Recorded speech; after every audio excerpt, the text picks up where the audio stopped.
کہ ان کی جو اگر کوئی حدود کراس کرتا ہے جو اللہ تعالیٰ نے اس کی پنشمنٹ لکھی ہیں تو وہی پنشمنٹ جو ہے وہ بندے کو دی جائیں گی۔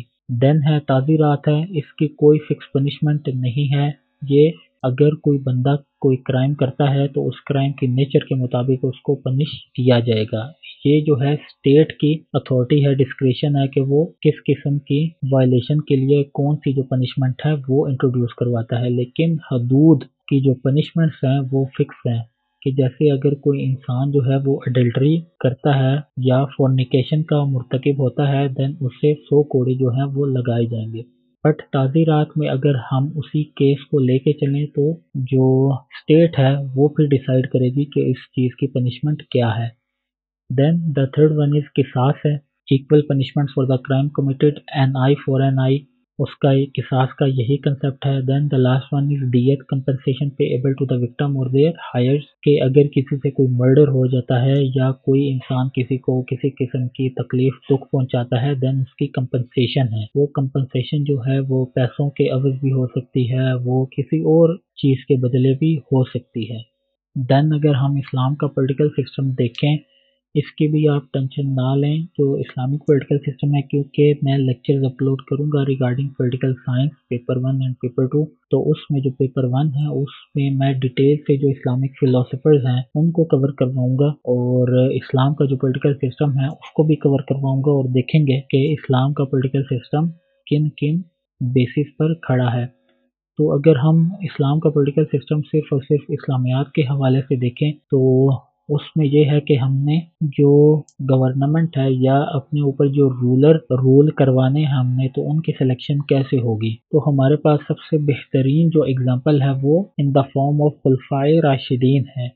تو دیکھتے ہیں جی حضرت ابو بکر رضی اللہ عنہ کی نومینیشن کیسے ہوئی تھی، تو اس کو میں نے لاسٹ لیکچر میں ہی آپ کو بتایا تھا کہ حضرت عمر رضی اللہ عنہ نے نومینیٹ کیا تھا۔ کیوں نومینیٹ کیا تھا؟ تو اس کی یہ وجہ تھی کہ جب رسول اللہ صلی اللہ علیہ وآلہ وسلم رحلت سے چند دن پہلے، چند روز پہلے جب فجر کی نماز کے لیے آئے تو انہوں نے فجر کی نماز ادا کرنے کے لیے حضرت ابو بکر رضی اللہ عنہ کو کہا کہ آپ جو ہیں وہ امامت کروائیں۔ ویسے تو رسول اللہ صلی اللہ علیہ وآلہ وسلم ہی امامت کرواتے تھے، بٹ یہ ایک قسم کا ہنٹ تھا کہ میرے بعد جو ہے وہ حضرت ابو بکر رضی اللہ عنہ ہیں، انہوں نے اس قوم کی بھاگ دوڑ سنبھالنی ہے۔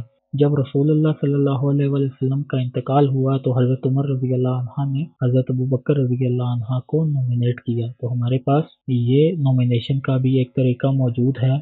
دین جو سیکنڈ ہے حضرت عمر رضی اللہ عنہ کی nomination to the position of خلیفہ، وہ ایسی ہے کہ حضرت ابو بکر رضی اللہ عنہ نے حضرت عمر کو نومینیٹ کیا تھا، بٹ کنسلٹیشن کے تھرو بھی یہ نومینیشن ہوئی تھی۔ دین حضرت عثمان رضی اللہ عنہ کی جو نومینیشن ہے وہ کیسی ہوئی تھی؟ ایک کمیٹی بنائی گئی تھی جس میں سے 6 لوگ تھے، تو ان 6 لوگوں میں سے جو ہے وہ حضرت عثمان رضی اللہ عنہ کو نومینیٹ کیا گیا تھا۔ اس میں حضرت طلحہ، حضرت زبیر رضی اللہ عنہ بھی شامل تھے، حضرت علی کا نام بھی شامل تھا، لیکن اس میں حضرت عثمان رضی اللہ عنہ کو نومینیٹ کیا گیا۔ اب میں ان تمام چیزوں کی وہ نیچر میں نہیں جاؤں گا کہ کیسے کیا، کیا معاملات ہوئے، کیا باتیں ہوئیں ان تینوں نومینیشنز میں، کیونکہ یہ پیپر سے ریلیٹڈ جو ہے وہ امپورٹنٹ نہیں ہے۔ تو جو حضرت علی رضی اللہ عنہ کی نومینیشن کیسے ہوئی کہ لوگوں نے ان کو الیکٹ کیا تھا۔ جب حضرت عثمان رضی اللہ عنہ کی شہادت ہوئی تو ایک پاور ویکیوم جو ہے وہ کریٹ ہوا اور لوگوں کو کسی اور پر اعتبار نہیں رہا، تو انہوں نے دین حضرت علی رضی اللہ عنہ کو اپروچ کیا کہ آپ جو ہیں ہم لوگوں کی امامت کروائیں یا جو قوم ہے اس کو ایک لائن پر اکٹھا کریں۔ یہ 4 طریقے ہیں ہمارے پاس کہ اسلام کا جو پولیٹیکل سسٹم ہے وہ کیسے ورک کرتا ہے، یا جو نومینیشن ہے وہ کیسے ہونی چاہیے۔ باقی جو ہے وہ اتنا ایشو نہیں ہے، میں ان کو انشاءاللہ جو پولیٹیکل سائنس ہے اس کے پیپر 1 میں ڈیٹیل سے اسلامک پولیٹیکل سسٹم اور جو سوشل سسٹم ہے، دین جو جسٹس سسٹم ہے اس کو کرمنالوجی میں، اور اکنامک سسٹم ہے اس کو میں یہیں پہ ہی کور کرواؤں گا۔ اچھا جی، اپنے نیکسٹ ٹاپک پر آتے ہیں، موسٹ امپورٹنٹ ٹاپک کہ اجماع کیا ہے۔ اجماع is the primary source of law. It means determination or consensus. The society which was established by the Holy Quran and the Sunnah is the living society, so Allah Almighty gave sanction to the consensus of the Muslims to meet the arising needs of the time. اجماع بھی ایک source of لا ہے، اس کا مطلب simple سی اگر میں آپ کو ڈیفینیشن بتاؤں اس کی، جو اسلامک سوسائٹی ہے وہ ایوالو ہو رہی ہے، اور جب اسلامک سوسائٹی جو ہے وہ ایوالو ہو رہی ہے تو اس کو درپیش چیلنجز کا سامنا کرنا پڑتا ہے۔ تو جب اس میں کوئی نئی امینڈمنٹ لانی ہوتی ہے، کیونکہ آئے دن جو ہے وہ سینیریو جو ہیں وہ چینج ہو رہے ہیں، دین جو اجماع ہے اس کو خاطر میں لایا جاتا ہے۔ اجماع کو ہم کہتے ہیں کنسنسس، کہ لوگ جو ہیں یا مسلم اسکالر جو ہیں وہ اکٹھا ہوتے ہیں اور جو ابھرتی ہوئی پرابلمز ہوتی ہیں ان کو ٹیکل کرنے کی کوشش کرتے ہیں under the teachings of holy Quran and سنہ۔ تو جی میننگ اور ڈیفینیشن آف اجماع کیا ہے؟ اجماع is the verbal noun of the Arabic word اجامہ، it is used in two senses, determination and resolution agreed upon the matter, کہ آپ ڈیٹرمیننٹ رہیں کسی چیز پر، کسی چیز کے مسئلے کے حل کے لیے آپ اس پر ڈیٹرمیننٹ رہیں اور اس کا سولوشن نکالیں۔ اور جو سیکنڈ پوائنٹ ہے وہ یہ ہے کہ اکٹھے ہونا کسی میٹر پہ۔ اچھا جی، جو ڈیفینیشن آف اجماع ہے وہ کیا ہے؟ اجماع is defined as the agreement of the jurist among the followers of the Mohammedan in a particular age on a question of law. جو اجماع ہے وہ ایک کنسنسس ہوتا ہے امنگ دا امہ آف رسول اللہ صلی اللہ علیہ وآلہ وسلم ان اے پرٹیکولر ایج، کہ کسی پرٹیکولر ٹائم پہ آن اے کوسچن آف لا۔ اچھا جی، let's discuss the importance of اجماع ان دا لائٹ آف قرآن، کہ قرآن میں اجماع کا کیا کنسپٹ دیا گیا ہے۔ The first one is if you have differed Umang any thing then refer it to اللہ، جو بک ہے، اینڈ ہز میسنجر۔ اچھا جی، اگر رسول اللہ صلی اللہ علیہ وآلہ وسلم کی جو امت ہے وہ کسی چیز پہ اختلاف رائے رکھتی ہے ایک دوسرے سے، یا کوئی نیا مسئلہ جو ہے وہ جنم لیتا ہے، دین انہیں جو نیا مسئلہ ہے اس کا سولوشن کہاں سے ڈھونڈنا ہے؟ اللہ کی بتائی ہوئی تعلیمات جو کہ قرآن ہے، اور رسول اللہ صلی اللہ علیہ وآلہ وسلم کی تعلیمات جو کہ حدیث ہیں۔ The second thing is whoever obey Prophet peace be upon him he indirectly obeyed Allah، کہ جو رسول اللہ صلی اللہ علیہ وآلہ وسلم کی اطاعت کرتا ہے وہ اللہ کی اطاعت کرتا ہے۔ اگر سنہ کی روشنی میں دیکھیں، پروفٹ محمد صلی اللہ علیہ وآلہ وسلم said my people will never agree on erroneous thing، کسی غلط چیز پہ میری امت جو ہے وہ کبھی بھی ایگری نہیں ہوگی۔ مطلب کہ اگر کسی چیز میں جو مسلم جورسٹ ہیں وہ کنسلٹیشن سے کام لیں تو مسلمانوں میں کبھی کوئی اختلاف پیدا نہیں ہو سکتا۔ اجماع کی جو بیسز ہیں وہ کیا ہیں؟ ہم اجماع کہاں سے لے سکتے ہیں؟ ہم قرآنک ٹیچنگ سے لے سکتے ہیں، حدیث سے لے سکتے ہیں، اور انالوجی سے لے سکتے ہیں۔ Reasons and arguments in support of ijma. Allah Almighty has completed the Islamic religion and Hazrat Muhammad sallallahu alaihi wasallam was the last of the prophets. So it is necessarily follows that any rule of law which is not found to be explicitly laid down in the Quran or by the precepts of the Holy Prophet must be capable of being deduced from them, so ijma is permitted. کہ اگر کوئی ایسا مسئلہ پیش آ جاتا ہے جس کا سولوشن جو ہے یا جس کے بارے میں قرآن یا حدیث جو ہے وہ ڈائریکٹ ریزولوشن نہیں دیتی، دین جو اس ٹائم کے جورسٹ ہوں گے جس ٹائم پہ یہ معاملہ پیش آئے گا وہ جو ہیں قرآنک اور حدیث کو دیکھیں گے، ایک دوسرے کے ساتھ مشاورت کریں گے، اور دین جو ہے وہ کسی ایک پوائنٹ پر متفق ہوں گے۔ Quranic verses in support of اجماع. The following Quranic verses support the conception of ijma. You are the best of men, and it is your duty to order men to do what is right and to forbid them from participating what is wrong. The second verse is obey God and obey the Prophet and those amongst you who have authority. کہ اطاعت کریں اللہ کی اور اس کے رسول کی صلی اللہ علیہ وآلہ وسلم اور ان لوگوں کی جو تم میں نمائندے ہیں۔ If you yourself do not know, then question those who do. اگر تم خود نہیں جانتے then ان لوگوں سے اس سوال کا جواب لو جو کہ جانتے ہیں۔ حدیث کیا کہتی ہے جی؟ It is incumbent upon you to follow the most numerous body. کہ تم لوگوں پر لازم ہے کہ ایسی جماعت جو کہ نمبر میں زیادہ ہے تو تم اسے فالو کرو۔ Whoever separates himself from the main body will go to hell. The second hadith describe کہ جو کہ اپنے آپ کو from the numerous body separate کر لے گا وہ سیدھا جہنم میں جائے گا۔ Kinds of ijma ڈسکس کرتے ہیں۔ The first one is explicit ijma. Explicit ijma is one in which the legal opinion of all the jurists of one period coverage in relation to a legal issue and each of them states his opinion explicitly. It may take place when all the jurists are gathered in one session and an issue is presented to them and they collectively express a unanimous opinion. It may also take place when an issue is raised in certain period and all the jurists in turn issue similar fatwas independently and at separate times.